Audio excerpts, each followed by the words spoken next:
What's up, everybody? Today on Make It Cozy, I'm going to tell you how I go through the process of smoothing and seasoning a new or inherited cast iron pan. I mean, look at this egg. Let's check it out.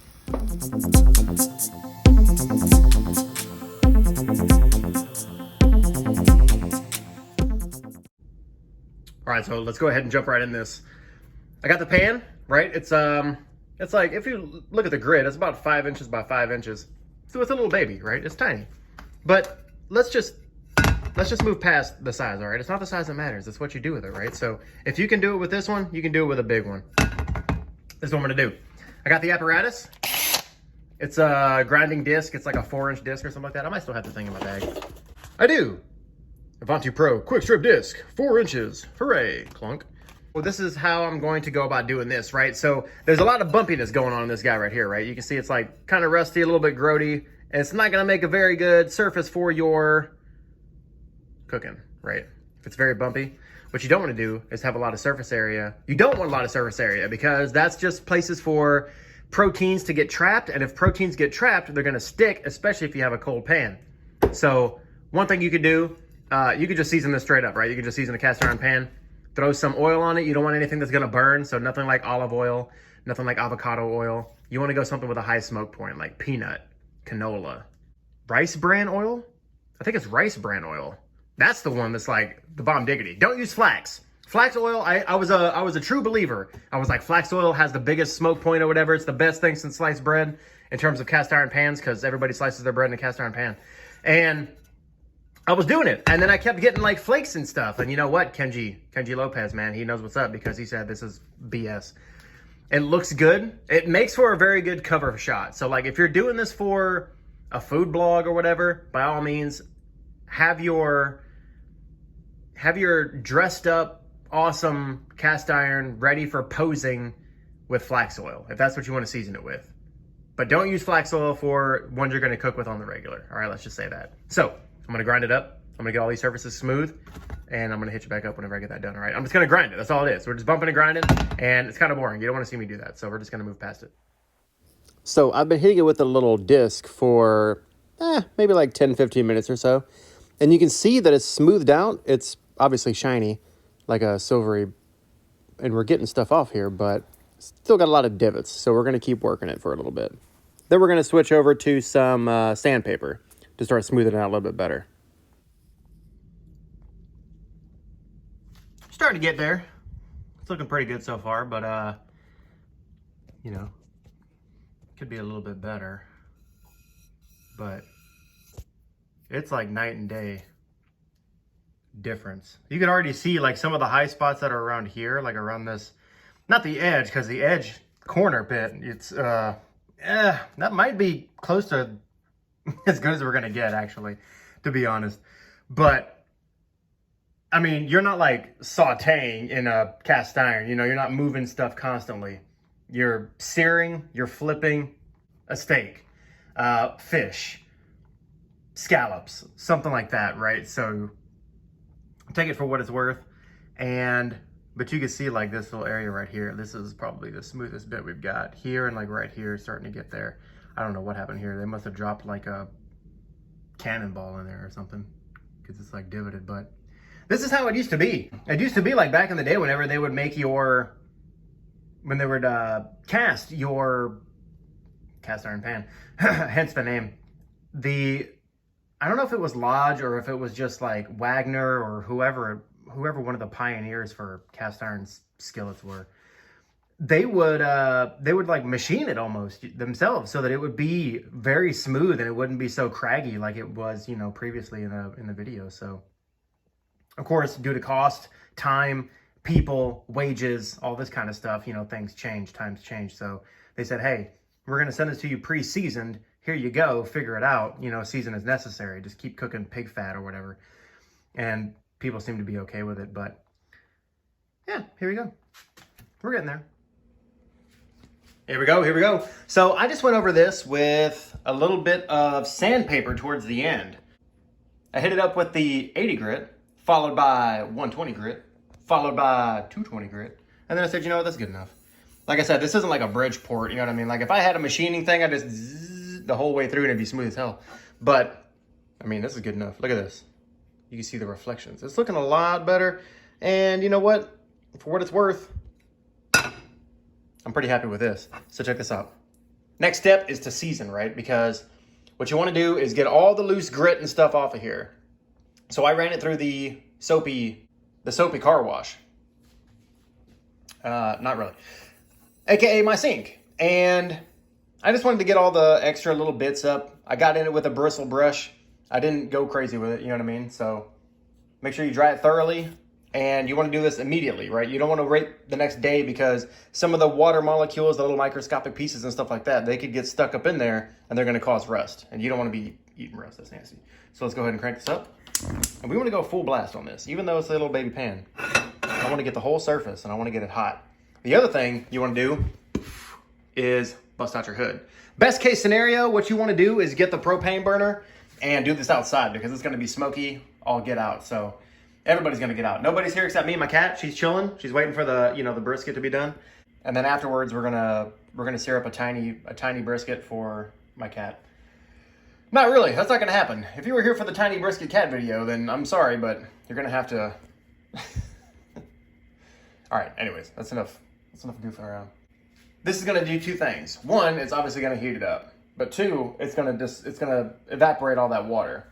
Now, you want to get like a lint-free cloth or something. You can use a paper towel as well, or just like a kitchen rag. I'm going to douse this in oil. What I don't want to do is just squirt oil into the bing bong because it's going to be too much. And it's going to catch on fire, and it could be a hazard, and you don't want to do that to your house. But what I will do is use a little squirty squirt, and if it looks like there's not enough oil, then it's probably enough. In some cases where it's like, you might think it's too much, and it's fine. In this case, you want to go slim, all right? You want to just barely, like, touch the canvas with this. We're talking about Bob Ross making a beautiful happy accident, except we don't make happy accidents. We just, we don't make mistakes, we make happy accidents. Darn it, I got to watch the show again. My cat's judging me on that one, too. All right, anyways, so I'm going to crank up the hood. Every time I do it for my hood. But this time, I'm going to do it for your hood. You can already see, right? You can see the discoloration already taking place. Is this hot? Not really. It's already gone from that like silvery color we just saw, right? The fresh and clean, so fresh and so clean. And now it's like starting to brown up, which is good. We want that, right? We want the discoloration to happen in the pan because that shows me that A, it's getting up to temperature, and also that it's getting up to a phase to where it can evaporate this oil and start creating those polymerization bonds. So let's talk about that for a second. A little science time. Yeah, let's flip this around this way, right? You can start to see. What's going to happen is we're going to introduce the oil into the pan. It's going to vaporize it. It's going to start causing polymerization. What does that mean? Well, there's like fats in your oil, right? It's going to break down and it started going to start making a molecular chain. And that molecular chain structure is going to bind to the iron that's in the cast iron over here. You can do this for cast iron. You can do this for your grill grates outside. You can do this for your carbon steel pan. It's all good, man. It's all going to happen the same way. All right? So we're going to make these polymer chains. And with these polymer chains, what's going to happen is they're going to bond. And then it's going to start creating this like Teflon type nonstick surface. And you need to maintain that, right? We'll talk about maintenance here in a little bit, but...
All right, so phase one was a little bit rough, but that's all right because you know why? We're gonna do this like 6 or 7 times. And you wanna do it 6 or 7 times, whether you do it on the stove, you do it on your propane tank outside, or if you wanna do it in the oven. So if you did wanna do it in the oven, it's gonna take you a little bit longer. And with a proper cast iron, you probably want to do it in the oven, or like I said, on your propane tank outside, your propane grill. If you do that in the oven, while we're waiting for this to heat up for phase 2, take your oven to the highest setting you can get it, right? Something that's not going to degrade your oil. So if you have a high smoke point oil like peanut or canola or something like that, take it to that setting. And what you want to do is let your cast iron come up to temperature. Now this is going to retain a lot of heat. It's going to take a little bit. So give it like maybe 45 minutes to an hour. At that point, you want to take out your cast iron. You want to do so safely, right? You want to have like a rag or a pot holder or an oven mitt or something. Take it out. And then at that point, if you have like a giant cast iron, what you can do is you can squirt it in there, give it a little squeeze, and then just immediately wipe it all out. Is wipe it out to where you think it's gonna be dry. And like I said, a little bit goes a long way. What you don't wanna do is cake it on. You don't want like a pool, or you don't want any visual grease that's in the pan whenever you stick it back in the oven or go for your seasoning on the stovetop or on the fire. Reason being is because not all of that is going to polymerize.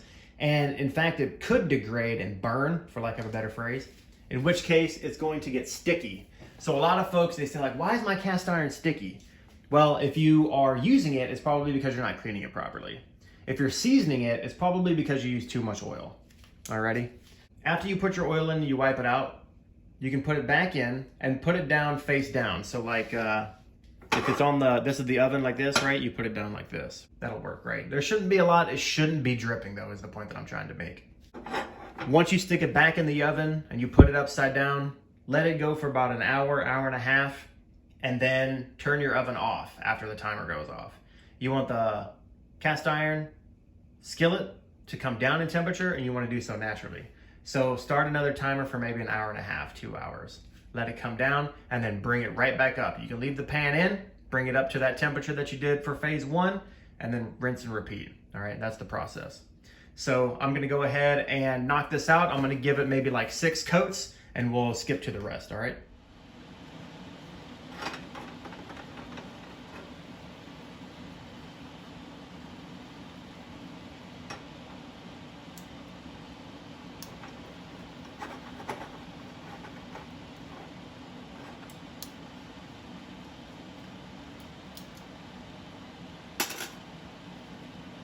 All right, I'm gonna knock that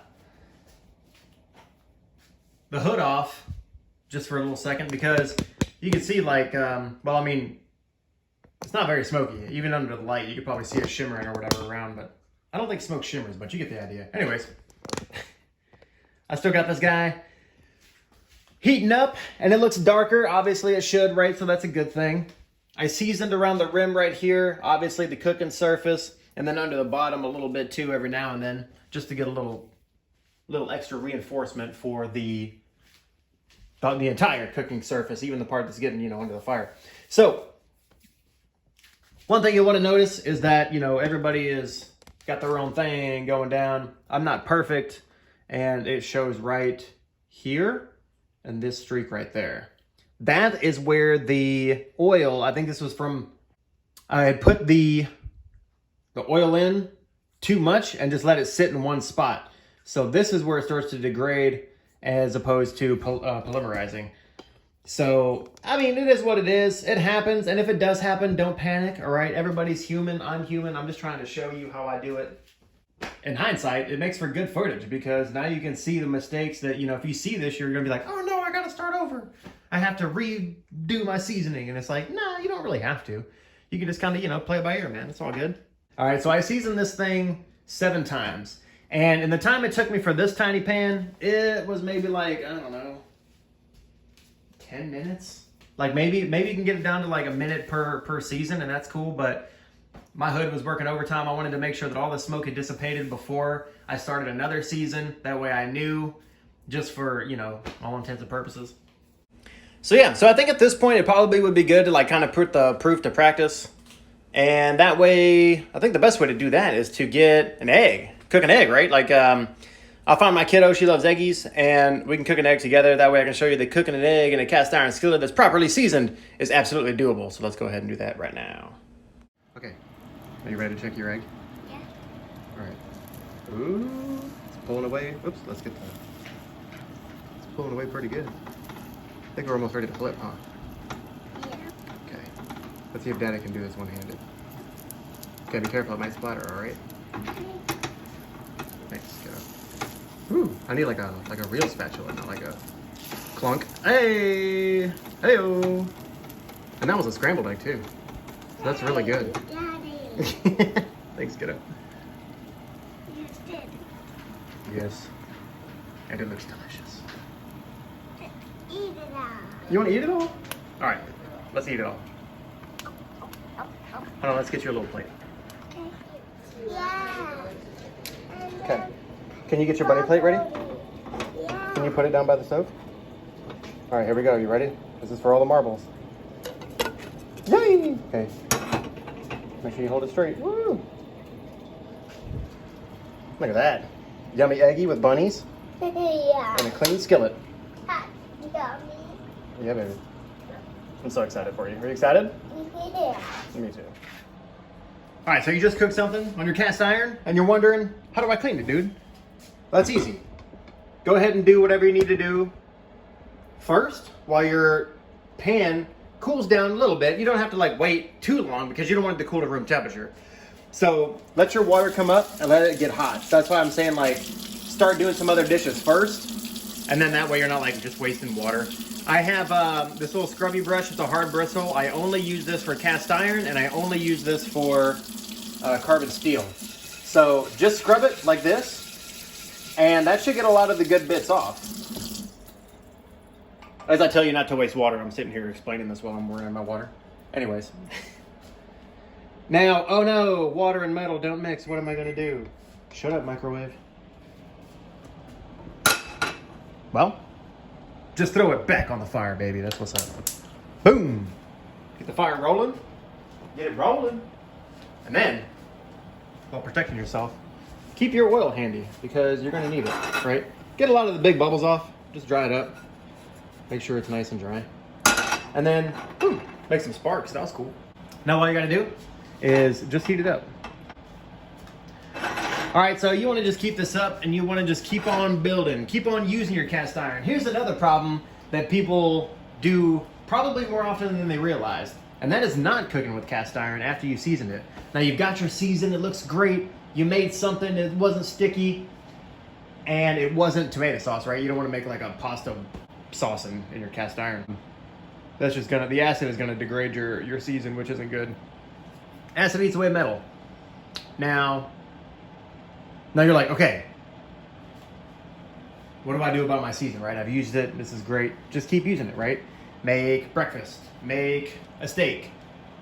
Just keep cooking, man. And it's gonna just keep building that season over time. And then that's gonna be good because it just keeps polymerizing those fats and it's gonna be great. You might have to spot check it every once in a while. If you get a lot of crusty bits on there, maybe you got a lot of excess carbon, you didn't clean it off good enough, that's all right. Then you can get something like a little bit more aggressive, but I wouldn't get too crazy with it. The other thing you want to do is make sure that you oil it up, right? So I think this is good enough in the time it has taken me to go. So it's nice and hot. Kill the fire, and then just give it a little wipe. That's it, like I said. Not too much. You don't need to get crazy with it. But all you want to do is give it just a little coat, just to make sure that you're just protecting the surface, right? That's all it is. Protect your pan, keep it oily, but you don't want to keep it oily too much to where, you burn yourself. To where you see it. Let me give it a little squirt on the back. Oh yeah, rub it around.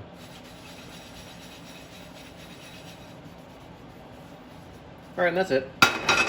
Just leave it there. Let it come up, and you're gonna be fine. Alrighty, so there we go. Hopefully you learned something. If you haven't seen my other cooking videos, I've got a couple of them where I make some stock. I've got one where I do a Scotch egg, but I throw some Latin flavors in there. And I even made my buddy a Guto cover, a Saya. So if you haven't checked out those videos, I'd appreciate it if you give those a look. And we will catch you on the next one. That's all I got for now. We'll see you. Peace.